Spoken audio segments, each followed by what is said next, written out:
G'day again, just another example on inclined planes. We'll do a bit more of a complicated one this time, just to illustrate how everything sort of goes together. So again, we're a boring old block sitting on a boring old inclined plane, so it's 10 kilograms. What we're going to have this time, we're going to have a force going up of 200 newtons. And let's just do, I'll do 30 degrees again just to keep it easy for my maths because I'm just doing it all in my head. I've got a calculator here, so we're going to go 30 degrees.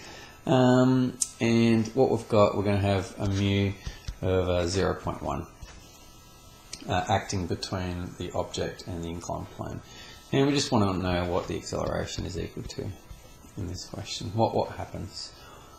So let's add to our diagram a little bit. Firstly, we've got a normal force pushing in this direction, and I'm just going to start not drawing the sort of the downwards force, but the opposing normal force. I'm just going to write 10 g cos 30.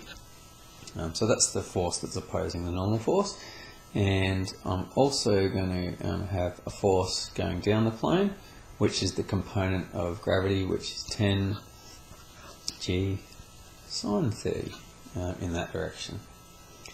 We've also need to consider friction in this question. So it's been pulled up the hill, so friction is acting against motion, so we've got a friction force acting there.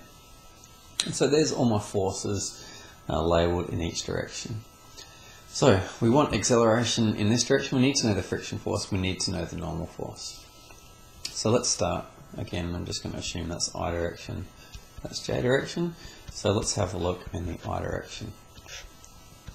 In the I direction, R is equal to 0. I'm not going to write R equals MA. It's not moving in this direction. R is equal to 0 in the I direction. Sorry, I wrote I direction, I meant J direction.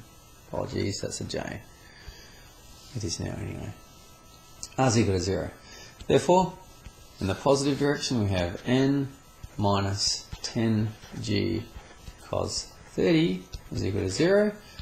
Therefore, N is equal to, well, 10g cos 30.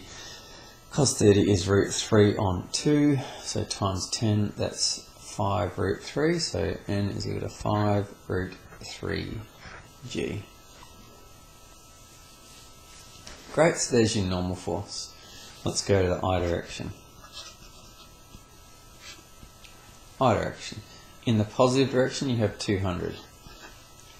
In the negative direction, you have 10g sine 30. You also have a friction force, which is in the negative direction as well, opposing your force.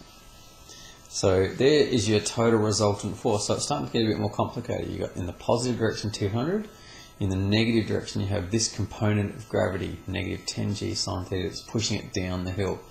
And then you've got this friction force, which is also opposing this motion, which is trying to pull it up the hill desperately. So that's equal to R equals MA, R equals M, 10 times acceleration.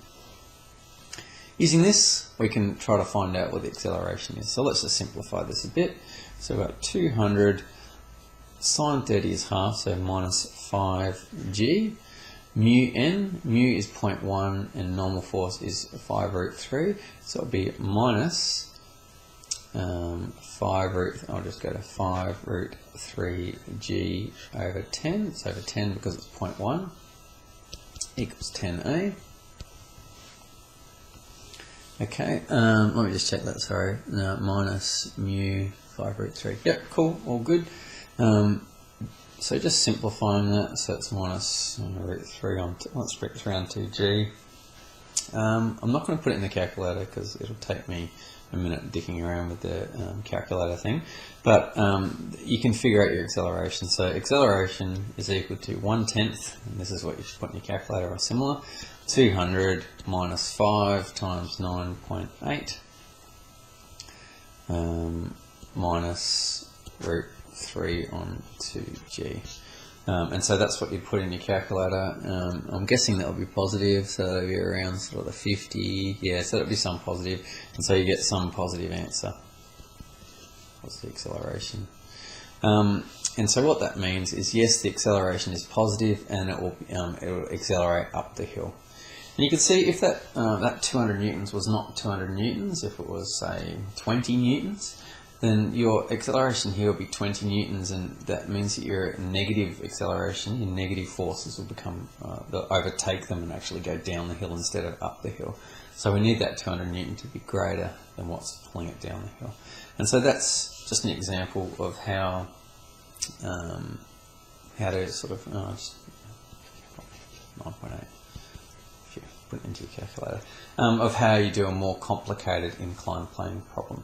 So again, just to summarise, work out your J direction first. You need to know your normal force. Why do you need to know your normal force? It's because we have friction involved. Once we got that, talk about the I direction, positive direction, negative direction. Add all your forces together. That will be equal to MA, and then you can use A to solve. And that's those sorts of questions. Enjoy.